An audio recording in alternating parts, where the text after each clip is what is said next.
Hay algo que está cambiando en México, está pasando frente a nosotros. La política ya no solo se trata de gobernar, ni de aprobar reformas, ni de ganar elecciones, y menos controlar instituciones. La pelea ahora es otra, controlar el significado de lo que ocurre, definir qué está pasando, cómo debe de entenderse y qué versión se vuelve dominante. Eso es narrativa, interpretación, eso es poder, y los últimos días lo dejaron claro.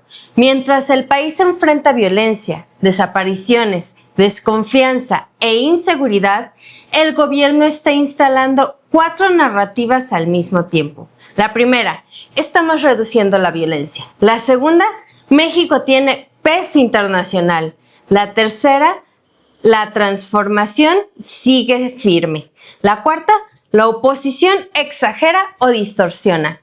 Eso no es casual, es estrategia, control, es comunicación política. Los gobiernos ya entendieron algo. La gente no vive solo de hechos, vive en interpretaciones. Y quien controla la interpretación, controla la conversación, la percepción, controla la realidad. Ahora veamos lo que está pasando. Por un lado, el gobierno insiste en cifras. Habla de reducción de delitos, habla de coordinación, habla de estabilidad, pero al mismo tiempo siguen apareciendo desapariciones, casos e imágenes de violencia. Y ahí empieza el problema. Cuando la experiencia de la gente contradice el discurso, la confianza se fractura. Y eso es crítico, porque en política moderna la percepción pesa tanto como los resultados, o a veces más. El gobierno de Claudia Sheinbaum no solo está gobernando, está administrando percepción. Y eso lo explica todo. Explica la comunicación constante, la rapidez de respuesta y el por qué cada crisis se intenta reinterpretar. Porque hoy el poder no solo resuelve, el poder define. Define cómo se entiende el problema y qué significa. Y define cómo leerse. Y eso cambia la política. Antes, los gobiernos se desgastaban por resultados. Hoy también se desgastan, pero cuando pierden el control del significado. Porque si alguien más define la narrativa primero, el gobierno reacciona. Y un gobierno reaccionando se percibe débil, tardío y rebasado. Ahora pensemos en las desapariciones.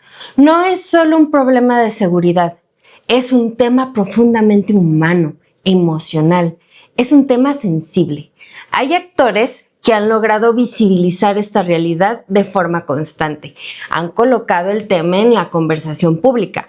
No necesitan grandes campañas, no necesitan grandes estrategias complejas, porque cuando una historia conecta desde lo humano, genera atención, empatía y resonancia. Y cuando un gobierno se percibe distante frente a este tipo de temas, aunque tenga datos, aunque tenga estrategia, aunque tenga un gran discurso, se genera una tensión.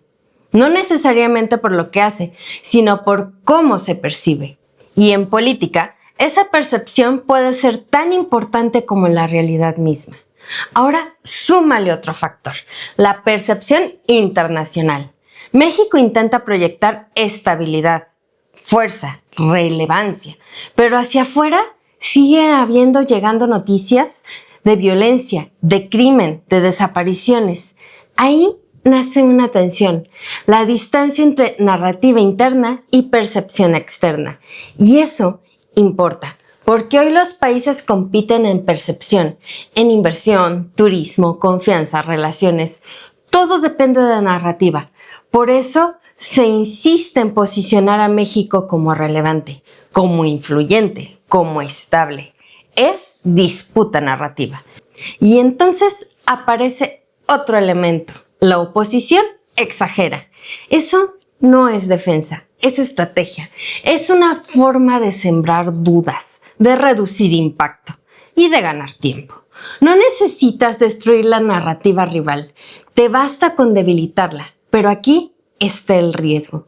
Cuando un gobierno pasa demasiado tiempo defendiendo su versión, empieza a percibirse más enfocado en la narrativa que en la realidad. Y eso es peligroso, porque la gente puede tolerar malas noticias. Lo que no tolera es sentir que le están explicando su propia experiencia.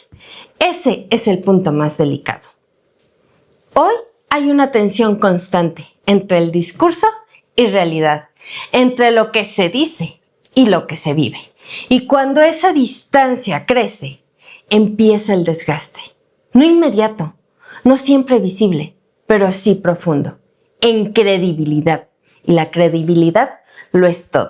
Un gobierno puede sobrevivir errores, puede sobrevivir crisis, escándalos. Lo que no sobrevive fácil es perder la capacidad de definir la realidad antes que otros. Y eso es lo que estamos viendo. Una batalla por significado, por decidir qué es verdad, qué es exageración, qué es percepción y quién tiene autoridad. Porque la política ya no solo administra el país, administra cómo se percibe el país. Y ahí se juega el poder, no solo en las calles, en las instituciones, sino en algo invisible, la narrativa. Porque quien controla la narrativa, controla cómo la gente entiende la realidad. Y quien controla esa interpretación, controla el poder. Si esta es la nueva pelea, entonces la pregunta no es ¿qué está pasando? La pregunta es ¿quién lo está definiendo primero? Porque cuando pierdes la capacidad de nombrar la realidad, empiezas a perder el control de todo lo demás. Si este episodio te hizo ver algo distinto, síguenos y compártelo, porque esta conversación apenas comienza. Gracias por escuchar Estrategia y Poder. Nos escuchamos en el siguiente episodio.